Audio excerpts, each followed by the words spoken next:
ఈ ప్రభుత్వం దోసుకోవడమే పనిగా పెట్టుకున్నది. ఇవాళ మళ్ళా నిన్న కొత్త దుకాణం తెలిసింది. ఇవాళ ఎల్ఆర్ఎస్ పేరుతో ఎల్ఆర్ఎస్ అట మార్చి 31 వరకు ఎల్ఆర్ఎస్ కు అవకాశం ఇస్తారట. ఇవాళ ఇదే రాష్ట్ర ముఖ్యమంత్రి గాని ఉత్తమ్ కుమార్ రెడ్డి గారు గాని ఇతర మంత్రులు గతంలో బీఆర్ఎస్ పార్టీ ఎల్ఆర్ఎస్ పెట్టినప్పుడు వీళ్లే మాట్లాడారు, మా ప్రభుత్వం అధికారంలోకి వస్తుంది, మేము ఫ్రీగా చేస్తాము, బీఆర్ఎస్ పార్టీ దోసుకుంటుంది దాచుకుంటుంది పైసలు అని చెప్పి ఇదే కాంగ్రెస్ పార్టీ నాయకులు ఇలా ఆ రోజు ఊకదప్పుడు ఉపన్యాసాలు ఇచ్చారు. ఇలా 50,000 కోట్లు వసూలు ప్రజల నుంచి వసూలు చేయడానికి, ప్రజల నుంచి దోసుకోవడానికి ఎల్ఆర్ఎస్ పేరు మీద ఇలా వీళ్ళు మళ్ళీ మాట్లాడుతున్నారు. ఆ రోజు ఇదే ముఖ్యమంత్రి గారు అన్నారు, కేసీఆర్ ఎల్ఆర్ఎస్ అన్నారు, బీఆర్ఎస్ అన్నాడు, ఇప్పుడు ఎంఆర్ఎస్ అంటున్నాడు. ఎంఆర్ఎస్ అంటే ఏంటంటే మ్యారేజ్ రెగ్యులేషన్ స్కీమ్ అట. ఇప్పుడు మేమంటున్నాం అంటే రేవంత్ రెడ్డి గారు ఎల్ఆర్ఎస్ పోయింది, బీఆర్ఎస్ పోయింది, ఎంఆర్ఎస్ కాదు, ఇవాళ బీఆర్ఎస్ పట్టుకొస్తుండే. రేవంత్ పట్టుకొచ్చిన బీఆర్ఎస్ అంటే బర్త్ రెగ్యులేషన్ స్కీమ్ పట్టుకొచ్చినా పట్టుకొస్తాడు. ఇవాళ మనిషి చచ్చిపోతాడు, డెత్ రెగ్యులేషన్ కూడా పట్టుకొస్తాడు, చచ్చిపోతాడు పైసలు వసూలు చేస్తే ఫస్ట్ వచ్చింది. ఇవాళ 1000 కోట్లు దోసుకుంటున్నారు. ఆ వీడియో చూపడతాం, మీకు వీడియో ఉన్నది.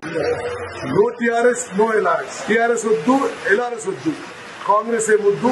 మేము అధికారంలోకి వస్తాం, వచ్చినాక రెగ్యులరైజేషన్ ఉచితంగా చేస్తామని చెప్పి వాళ్ళ రక్తాన్ని పీల్చాలనేటువంటి ఆలోచనతో రాష్ట్ర ప్రభుత్వం ఉంది. వీలైతే అసలు కట్టబాకండి. ఇబ్బడి ముబ్బడిగా మీరు తీసుకొచ్చిన అప్పులన్నింటినీ కట్టడానికి ఆ అప్పుల భారం ఈ రోజు ప్రజల మీద వేస్తా ఉన్నారు. ఈ రకంగా ఇక ఎల్ఆర్ఎస్ పేరుతోటి కొత్త మళ్ళా అంటే దోచుకోవడానికి, దాచుకోవడానికి, ప్రజల దగ్గర చిల్లిగా అవ్వలేకుండా చేయడానికి ఇదొక నాటకం. టీఆర్ఎస్ అయిపోయింది, ఎల్ఆర్ఎస్ అయిపోయింది, ఇంక ఎంఆర్ఎస్ తెస్తాడంట. పెద్ద మంచి నేను పెద్ద మంచి ఎల్ఆర్ఎస్ అంటే అయ్యా ఇంక ఎంఆర్ఎస్ కూడా తెచ్చేటట్టు ఉన్నాడు. అదేంటి అంటే marriage regularisation scheme sir, marriage regulation scheme అంట. మరి ఈయన బీఆర్ఎస్ పట్టుకొస్తాడు ఈయన. కాబట్టి ఇట్లా అన్ని రకాలుగా ప్రజల నుంచి దోసుకోవడానికి ఇలా కాంగ్రెస్ పార్టీ ప్రభుత్వం చేస్తున్నది.